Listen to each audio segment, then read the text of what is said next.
The following video will show you just 15 of the many selections from non-Muslims telling you what they think of the last prophet, Muhammad, peace and blessings be upon him.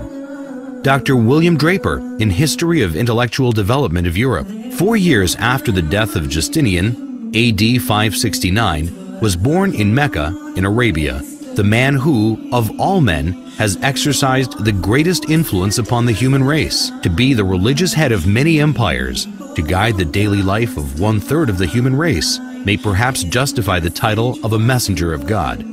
Philip K. Hitti, in History of the Arabs, within a brief span of mortal life, Muhammad called forth of unpromising material a nation never wielded before. In a country that was hitherto but a geographical expression, he established a religion which in vast areas suppressed Christianity and Judaism, and laid the basis of an empire that was soon to embrace within its far-flung boundaries the fairest provinces in the then civilized world. Thomas Carlyle, in Heroes and Hero Worship and the Heroic in History, the lies which well-meaning zeal has heaped round this man are disgraceful to ourselves only. A silent, great soul, one of that who cannot but be earnest. He was to kindle the world. The world's maker had ordered so. Mahatma Gandhi, statement published in Young India, 1924. I wanted to know the best of the life of one who holds today an undisputed sway over the hearts of millions of mankind. I became more than ever convinced that it was not the sword that won a place for Islam in those days in the scheme of life. It was the rigid simplicity, the utter self-effacement of the Prophet, the scrupulous regard for pledges, his intense devotion to his friends and followers, his intrepidity, his fearlessness, his absolute trust in God and in his own mission. These, and not the sword, carried everything before them and surmounted every obstacle. When I closed the second volume of the Prophet's biography, I was sorry there was not more for me to read of that great life. Edward Gibbon and Simon Oakley, in History of the Saracen Empire, London, 1870. The greatest success of Muhammad's life was effected by sheer moral force. It is not the propagation, but the permanency of his religion that deserves our wonder. The same pure and perfect impression which he engraved at Mecca and Medina is preserved after the revolutions of 12 centuries by the Indians, the African and the Turkish proselytes of the Quran. The Mohammedans have uniformly withstood the temptation of reducing the object of their faith and devotion to a level with the senses and imagination of man. I believe in one God, and Muhammad, the apostle of God, is the simple and invariable profession of Islam. The intellectual image of the deity has never been degraded by any visible idol. The honors of the prophet have never transgressed the measure of human virtue, and his living precepts have restrained the gratitude of his disciples within the bounds of reason and religion. Reverend Bosworth Smith, in Muhammad and Mohammedanism, London, 1874. Head of the state as well as the church, he was Caesar and Pope in one. But he was Pope without the Pope's pretensions, and Caesar without the legions of Caesar, without a standing army, without a bodyguard, without a police force, without a fixed revenue. If ever a man ruled by a right divine, it was Muhammad, for he had all the powers without their supports. He cared not for the dressings of power. The simplicity of his private life was in keeping with his public life. In Mohammedanism, everything is different here. Instead of the shadowy and the mysterious, we have history. We know of the external history of Muhammad, while for his internal history, after his mission had been proclaimed, we have a book absolutely unique in its origin, in its preservation, on the substantial authority of which no one has ever been able to cast a serious doubt. Gibbon, in The Decline and Fall of the Roman Empire, 1823. The good sense of Muhammad despised the pomp of royalty. The apostle of God submitted to the menial offices of the family. He kindled the fire, swept the floor, milked the ewes, and mended with his own hands his shoes and garments. Disdaining the penance and merit of a hermit, he observed without effort of vanity the abstemious diet of an Arab. De Lacy O'Leary, in Islam at the Crossroads, London, 1923.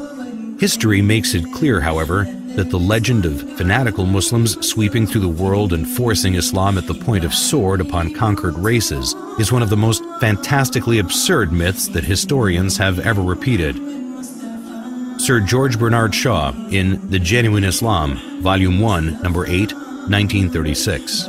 If any religion had the chance of ruling over England, nay, Europe, within the next 100 years, it could be Islam. I have always held the religion of Muhammad in high estimation because of its wonderful vitality. It is the only religion which appears to me to possess that assimilating capacity to the changing phase of existence which can make itself appeal to every age. I have studied him, the wonderful man, and in my opinion, far from being an antichrist, he must be called the savior of humanity. I believe that if a man like him were to assume the dictatorship of the modern world, he would succeed in solving its problems in a way that would bring it the much-needed peace and happiness. I have prophesied about the faith of Muhammad that it would be acceptable to the Europe of tomorrow as it is beginning to be acceptable to the Europe of today. Michael Hart in The 100, a ranking of the most influential persons in history, New York, 1978. My choice of Muhammad to lead the list of the world's most influential persons may surprise some readers and may be questioned by others, but he was the only man in history who was supremely successful on both the secular and religious level. It is probable that the relative influence of Muhammad on Islam has been larger than the combined influence of Jesus Christ and St. Paul on Christianity. It is this unparalleled combination of secular and religious influence which I feel entitles Muhammad to be considered the most influential single figure in human history.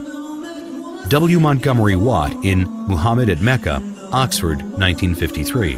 His readiness to undergo persecution for his beliefs, the high moral character of the men who believed in him and looked up to him as a leader, and the greatness of his ultimate achievement all argue his fundamental integrity. To suppose Muhammad an impostor raises more problems than it solves. Moreover, none of the great figures of history is so poorly appreciated in the West as Muhammad. Thus, not merely must we credit Muhammad with essential honesty and integrity of purpose, if we are to understand him at all. If we are to correct the errors we have inherited from the past, we must not forget that conclusive proof is a much stricter requirement than a show of plausibility, and in a matter such as this, only to be attained with difficulty. Washington Irving in Muhammad and His Successors. He was sober and abstemious in his diet and a rigorous observer of fasts. He indulged in no magnificence of apparel, the ostentation of a petty mind, neither was his simplicity in dress affected, but a result of real disregard for distinction from so trivial a source. In his private dealings he was just. He treated friends and strangers, the rich and poor, the powerful and weak, with equity, and was beloved by the common people for the affability with which he received them and listened to their complaints. His military triumphs awakened no pride nor vainglory, as they would have done had they been effected for selfish purposes. In the time of his greatest power, he maintained the same simplicity of manners and appearance as in the days of his adversity. So far from affecting a regal state, he was displeased if, on entering a room, any unusual testimonials of respect were shown to him. If he aimed at a universal dominion, it was the dominion of faith. As to the temporal rule which grew up in his hands, as he used it without ostentation, so he took no step to perpetuate it in his family. James Michener in Islam, the Misunderstood Religion, Reader's Digest, May 1955, pages 68 to 70. No other religion in history spread so rapidly as Islam. The West has widely believed that this surge of religion was made possible by the sword, but no modern scholar accepts this idea, and the Quran is explicit in the support of the freedom of conscience. Like almost every major prophet before him, Muhammad fought shy of serving as the transmitter of God's word, sensing his own inadequacy. But the angel commanded, "Read." So far as we know, Muhammad was unable to read or write, but he began to dictate those inspired words which would soon revolutionize a large segment of the earth. There is one God. In all things, Muhammad was profoundly practical. When his beloved son Ibrahim died, an eclipse occurred, and rumors of God's personal condolence quickly arose, whereupon Muhammad is said to have announced, "An eclipse is a phenomenon of nature. It is foolish to attribute such things to the death or birth of a human being."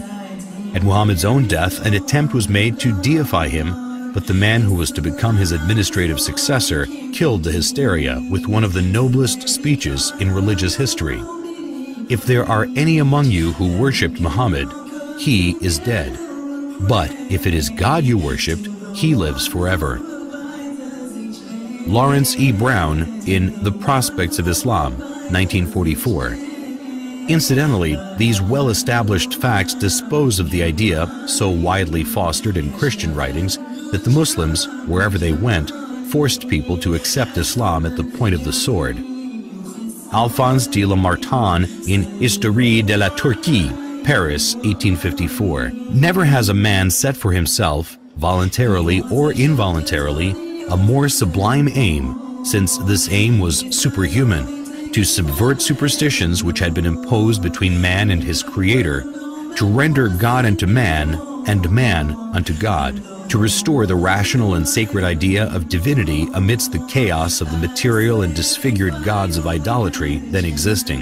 Never has a man undertaken a work so far beyond human power with so feeble means, for he, Muhammad, had in the conception, as well as in the execution of such a great design, no other instrument than himself, and no other aid except a handful of men living in a corner of the desert.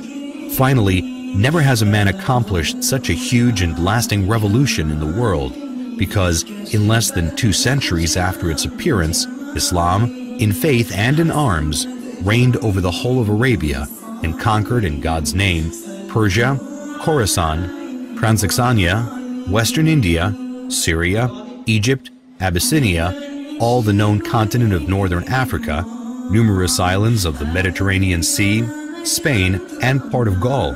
If greatness of purpose, smallness of means, and astonishing results are the 3 criteria of a human genius, who could dare compare any great man in history with Muhammad? The most famous men created arms, laws, and empires only. They founded, if anything at all, no more than material powers which often crumbled away before their eyes. This man moved not only armies, legislations, empires, peoples, dynasties, but millions of men in 1/3 of the then inhabited world. And more than that, he moved the altars, the gods, the religions, the ideas, the beliefs, and the souls. On the basis of a book, every letter which has become law, he created a spiritual nationality which blends together peoples of every tongue and race. He has left the indelible characteristic of this Muslim nationality, the hatred of false gods, and the passion for the one and immaterial God. This avenging patriotism against the profanation of heaven formed the virtue of the followers of Muhammad. The conquest of 1/3 the earth to the dogma was his miracle, or rather it was not the miracle of man, but that of reason. The idea of the unity of God, proclaimed amidst the exhaustion of the fabulous theogonies, was in itself such a miracle that upon its utterance from his lips, it destroyed all the ancient temples of idols and set on fire 1/3 of the world. His life, his meditations, his heroic revelings against the superstitions of his country, and his boldness in defying the furies of idolatry, his firmness in enduring them for 15 years in Mecca, his acceptance of the role of public scorn and almost of being a victim of his fellow countrymen, this dogma was twofold: the unity of God and the immateriality of God, the former telling what God is, the latter telling what God is not, the one overthrowing false gods with the sword, the other starting an idea with words. Philosopher, orator, apostle, legislator, conqueror of ideas, restorer of rational beliefs, the founder of 20 terrestrial empires and of 1 spiritual empire. That is Muhammad. As regards all standards by which human greatness may be measured, we may well ask, is there any man greater than he? There is no